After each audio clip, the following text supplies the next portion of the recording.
ಸುವರ್ಣ ನ್ಯೂಸ್ನಲ್ಲಿ ಗುರುವಾರ ನಡೆದ ನೇರ ಚರ್ಚಾ ಕಾರ್ಯಕ್ರಮದಲ್ಲಿ ವ್ಯಕ್ತವಾದ ಅಭಿಪ್ರಾಯಗಳು ವಿವಾದಕ್ಕೆ ಕಾರಣವಾಗಿದೆ.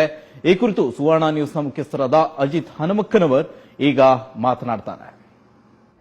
ನಿನ್ನೆ ಸಂಜೆ ಸುವರ್ಣ ನ್ಯೂಸ್ನ ನೇರ ಚರ್ಚೆ ಕಾರ್ಯಕ್ರಮದಲ್ಲಿ ನಾನು ಆಡಿದಂತಹ ಒಂದು ಮಾತು ಹಲವಾರು ಜನರ ಧಾರ್ಮಿಕ ಭಾವನೆಗಳಿಗೆ ಧಕ್ಕೆ ತಂದಿದೆ ಅನ್ನೋ ವಿಷಯ ನನ್ನ ಗಮನಕ್ಕೆ ಬಂದಿದೆ.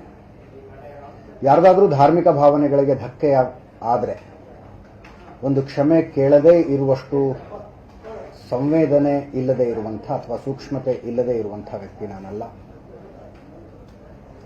ಹಲವರ ಧಾರ್ಮಿಕ ಭಾವನೆಗಳಿಗೆ ಧಕ್ಕೆಯಾಗಿದೆ. ಹಾಗೆ ಧಕ್ಕೆ ತರುವಂತಹ ಉದ್ದೇಶದಿಂದ ಆಡಿದ ಮಾತು ಅದಾಗಿರಲಿಲ್ಲ. ಅಷ್ಟಾಗಿಯೂ ಯಾರಿಗಾದ್ರೂ ಮನಸ್ಸಿಗೆ ಧಕ್ಕೆಯಾಗಿದ್ರೆ ಆ ಮಾತಿನ ಬಗ್ಗೆ ನಾನು ಕ್ಷಮೆಯನ್ನು ಕೋರ್ತೀನಿ. ನಿನ್ನೆ ಸಂಜೆ ಸುವರ್ಣ ನ್ಯೂಸ್ನ ನೇರ ಚರ್ಚೆ ಕಾರ್ಯಕ್ರಮದಲ್ಲಿ ನಾನು ಆಡಿದಂತಹ ಒಂದು ಮಾತು ಹಲವಾರು ಜನರ ಧಾರ್ಮಿಕ ಭಾವನೆಗಳಿಗೆ ಧಕ್ಕೆ ತಂದಿದೆ ಅನ್ನೋ ವಿಷಯ ನನ್ನ ಗಮನಕ್ಕೆ ಬಂದಿದೆ.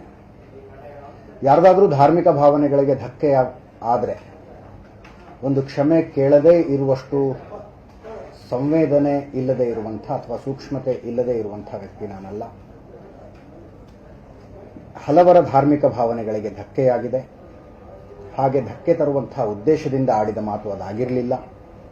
ಅಷ್ಟಾಗಿಯೂ ಯಾರಿಗಾದ್ರೂ ಮನಸ್ಸಿಗೆ ಧಕ್ಕೆಯಾಗಿದ್ರೆ ಆ ಮಾತಿನ ಬಗ್ಗೆ ನಾನು ಕ್ಷಮೆಯನ್ನು ಕೋರ್ತೀನಿ. ಸೋಷಿಯಲ್ ಮೀಡಿಯಾದಲ್ಲಿ ಚರ್ಚೆ ಆಗ್ತಾ ಇರುವ ಸುವರ್ಣ ನ್ಯೂಸ್ ಸ್ಕ್ರೀನ್ ಶಾಟ್ ಬಗ್ಗೆ ಒಂದು ಸ್ಪಷ್ಟೀಕರಣ. ಭಾರತ ಪಾಕಿಸ್ತಾನ ಬಹುಸಂಖ್ಯಾತ ಸಮುದಾಯಗಳ ಜನಸಂಖ್ಯೆಯ ಏರಿಕೆ ಮತ್ತು ಇಳಿಕೆಯ ವಿಷಯ ವಿವರಿಸಲು ತಯಾರಿಸಲಾಗಿದ್ದ ಗ್ರಾಫಿಕ್ಸ್ ಪ್ಲೇಟ್ ಅನ್ನೇ ಕಣ್ಣು ತಪ್ಪಿನಿಂದ ಭಾರತ ಹಿಂದೂ ಮುಸ್ಲಿಂ ಸಮುದಾಯಗಳ ಜನಸಂಖ್ಯೆಯ ಏರಿಕೆ ಇಳಿಕೆಯ ವಿಷಯ ವಿವರಿಸಲು ಬಳಸಲಾಗಿದೆ. ಇದು ದುರುದ್ದೇಶವಿಲ್ಲದ ಅಚಾತುರ್ಯ. ಇದು ತಂಡದ ಗಮನಕ್ಕೆ ಬಂದ ತಕ್ಷಣ ಕೆಲವೇ ಸೆಕೆಂಡುಗಳಲ್ಲಿ ಸರಿಪಡಿಸಲಾಗಿದೆ. ನಡೆದ ಅಚಾತುರ್ಯಕ್ಕೆ ಏಷ್ಯಾನೆಟ್ ಸುವರ್ಣ ನ್ಯೂಸ್ ತಂಡ ತೀವ್ರ ವಿಷಾದವನ್ನ ವ್ಯಕ್ತಪಡಿಸಿದೆ. ಅಜಿತ್ ಹನುಮಕ್ಕನವರು ಬಹಿರಂಗವಾಗಿ ಕ್ಷಮೆ ಯಾಚನೆ ಮಾಡಿದ್ದಾರೆ.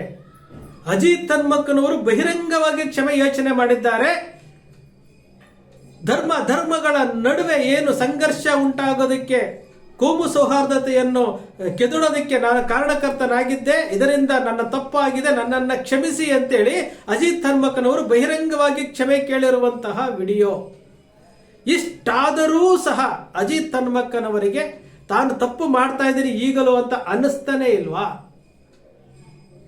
ಕೋವಿಡ್ ಸಮಯದಲ್ಲಿ ಪಾದರಾಯನಪುರದ ಗಲಾಟೆ ಆಗಿರ್ಬೋದು, ಕೆಜಿಹಳ್ಳಿ ಡಿಜಿಹಳ್ಳಿ ಪ್ರಕರಣ ಆಗಿರ್ಬೋದು, ಅದಾದ ಸಾರಾಯಪಾಳ್ಯ ಆಗಿರ್ಬೋದು, ಮತ್ತೊಂದು ಏನೋ ಹಲಾಲ್ ಕಟ್ ಆಗಿರ್ಬೋದು, ಮತ್ತೆ ಧರ್ಮದಂಗಲ್ ಆಗಿರ್ಬೋದು, ಎಲ್ಲಾ ವಿಚಾರಗಳನ್ನ ನೀವು ತೆಗೆದುಕೊಳ್ತಾ ನೋಡಿ.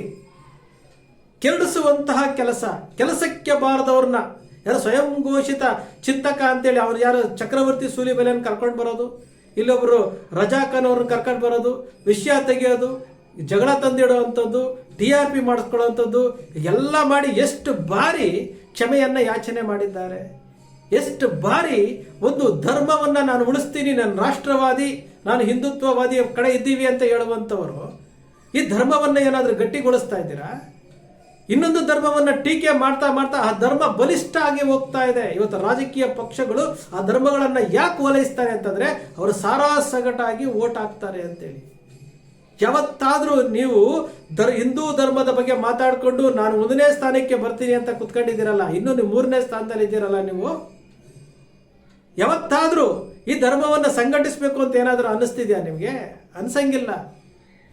ಸಂತೋಷ್ ಲಾಡು ನಿಮ್ಮನ್ನ ಟೀಕೆ ಮಾಡಿದ್ರು ಏನು ಗೊತ್ತಿಲ್ಲದ ತರ ಮುಗುಳ್ನಗೆ ನಗ್ತೀರಿ ನಿಸ್ಸಹಾಯಕರಾಗಿ. ಒಬ್ರು ಸಂತೋಷ್ ಲಾಡು ಇದೆ ಕಾರಲ್ಲಿ ಹೇಳಿದ್ರು ಸಹ ನಿಸ್ಸಹಾಯಕರಾಗಿ ನಗ್ತೀರಿ.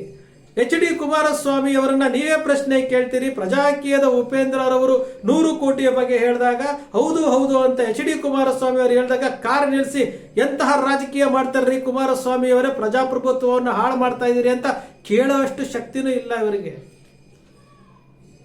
ಕ್ಷಮೆ ಯಾಚಿಸುವಂಥದ್ದು ಇತ್ತೀಚೆಗಂತೂ ಒಂದು ವಾರದಿಂದ ಅಜಿತ್ ಹನುಮಕ್ಕನವರು ಯಾಕೆ ಈ ರೀತಿ ಆಡ್ತಾ ಇದ್ದಾರೆ ಅಂತ ನಮ್ಗೆ ಗೊತ್ತಿಲ್ಲ. ಇಡೀ ಸೋಷಿಯಲ್ ಮೀಡಿಯಾದಲ್ಲಿ ಅಜಿತ್ ಹನುಮಕ್ಕನವರ ವಿಡಿಯೋಗಳನ್ನ, ಅವರ ಫೋಟೋಗಳನ್ನ ಹಾಕೊಂಡು ಯಾವ ರೀತಿ ಟ್ರೋಲ್ ಮಾಡ್ತಾ ಇದ್ದಾರೆ. ಒಬ್ಬ ರಾಷ್ಟ್ರವಾದಿ ಪತ್ರಕರ್ತನನ್ನ ಯಾವ ರೀತಿ ಟ್ರೋಲ್ ಮಾಡ್ತಾ ಇದ್ದಾರೆ ನೋಡ್ತಾ ಇದ್ದೀರಲ್ಲ. ಯಾಕೆ ಇವೆಲ್ಲ ಮಾಡ್ಕೊಂಡ್ರು? ಒಬ್ಬ ಕೊಲೆ ಮಾಡಿದಾನೆ, ಆರೋಪಿ ಆಗಿದ್ದಾರೆ, ಒಳಗಡೆ ಹೋಗಿದ್ದಾರೆ ಅಂತ ತಕ್ಷಣ ಅವನ ಬಗ್ಗೆ ಒಂದು ಸುದ್ದಿ ಮಾಡಬೇಕು, ಬಿಟ್ಟು ಬಿಡಬೇಕು. ಅವನನ್ನು ಇಟ್ಕೊಂಡು ಅವ್ನು ಆಗ ಮಾಡ್ದ ಈಗ ಮಾಡ್ದ ಅಂದ್ರೆ ಮತ್ತೆ ವಿಜಯಲಕ್ಷ್ಮಿ ಅವರನ್ನ ಡೈವರ್ಸ್ ಕೊಟ್ಟು ವಿಜಯಲಕ್ಷ್ಮಿ ಅವ್ರ ಮೇಲೆ ಹಲ್ಲೆ ಮಾಡಿದ್ರಲ್ಲ, ಡೈವರ್ಸ್ ಕೊಡಕ್ಕೆ ಹೋಗಿದ್ರೆ ಹಲ್ಲೆ ಮಾಡಿದ್ರಲ್ಲ, ವಿಜಯಲಕ್ಷ್ಮಿ ಅವರೇ ಸುಮ್ಮನೆ ಇದ್ದಾರೆ, ನೀವು ಯಾಕೆ ಒದ್ದಾಡ್ತೀರಿ ಅಂತ ನಮ್ಗೆ ಅರ್ಥನೇ ಆಗಲಿಲ್ಲ. ವಿಜಯಲಕ್ಷ್ಮಿ ಅವರೇ ಸುಮ್ಮನೆ ಇದ್ದು ಅವ್ರ ಜೊತೆಯಲ್ಲಿ ಡ್ಯಾನ್ಸ್ ಎಲ್ಲ ಮಾಡಿದ್ದಾರೆ, ಗಂಡ ಹೆಂಡತಿರು ಸರಿ ಹೋಗಿದ್ದಾರೆ, ಅವರೇ ಸುಮ್ಮನೆ ಇದ್ದಾರೆ, ಇವ್ರು ಯಾಕೆ ಹಿಂಗೆ ಆಟ ಆಡ್ತಾ ಇದ್ದಾರೆ ಅಂತ ಗೊತ್ತಾಗ್ಲಿಲ್ಲ. ಅದ್ಯಾವುದು ಸಂದೇಶ ಆಯ್ತಾ ಅವತ್ತು ಹೇಳ್ಬೇಕಾಗಿತ್ತು, ಇವತ್ತಾಕೆ ಹೇಳ್ತಾ ಇದ್ದಾರೆ ಅಂತ ಅರ್ಥನೇ ಆಗ್ತಾ ಇಲ್ಲ. ಎಂತೆಂತಹ ಪದಗಳನ್ನ ಮಾಡಿ ಯಾಕೆ ಈ ತರ ವಿರೋಧ ಕಟ್ಕೊಳ್ತೀರಿ, ಯಾಕೆ ಈ ರೀತಿ ಟ್ರೋಲ್ಗಳಿಗೆ ಒಳಗಾಗ್ತೀರಿ? ಅಂದರೆ ಕ್ಷಮೆಯನ್ನ ಯಾಚಿಸಿರುವಂತಹ ವಿಡಿಯೋ, ಹಳೆ ವಿಡಿಯೋ ಆದರೂ ಸಹ ಕ್ಷಮೆಯನ್ನ ಯಾಚಿಸಿದಾರಲ್ಲ, ಅರ್ಥ ಮಾಡ್ಕೊಳ್ಬೇಕಾಗತ್ತೆ ಸ್ನೇಹಿತರೆ. ನಿಮ್ಮ ಅಕ್ಷರ ಮೀಡಿಯಾ ಯಾವತ್ತೂ ಸೃಷ್ಟಿ ಮಾಡೋದಿಲ್ಲ, ಕಲ್ಪನೆ ಮಾಡೋದಿಲ್ಲ, ವಾಸ್ತವದ ವಿಚಾರಗಳನ್ನು ಹೇಳ್ತೀವಿ. ದಾರಿ ತಪ್ಪುತ್ತಿರುವಂತಹ ಪತ್ರಕರ್ತರು ಸರಿದಾರಿಗೆ ಬನ್ನಿ ಅಂತ ಕರಿತಾ ಇದ್ದೀವಿ ಸ್ನೇಹಿತರೆ. ನಿಮ್ಮ ಅಕ್ಷರ ಮೀಡಿಯಾದ ವಿಶ್ಲೇಷಣೆ ನಿಮ್ಗೆ ಇಷ್ಟ ಆಯಿತು ಅಂದರೆ ಸಬ್ಸ್ಕ್ರೈಬ್ ಆಗಲಿಲ್ಲ ಅಂದರೆ ಸಬ್ಸ್ಕ್ರೈಬ್ ಮಾಡ್ಕೊಳ್ಳಿ, ಪಕ್ಕದಲ್ಲಿ ಕಾಣುವಂಥ ಬೆಲ್ ಐಕಾನ್ ಪ್ರೆಸ್ ಮಾಡಿ, ಶೇರ್ ಮಾಡಿ, ಪ್ರೋತ್ಸಾಹ ನೀಡಿ.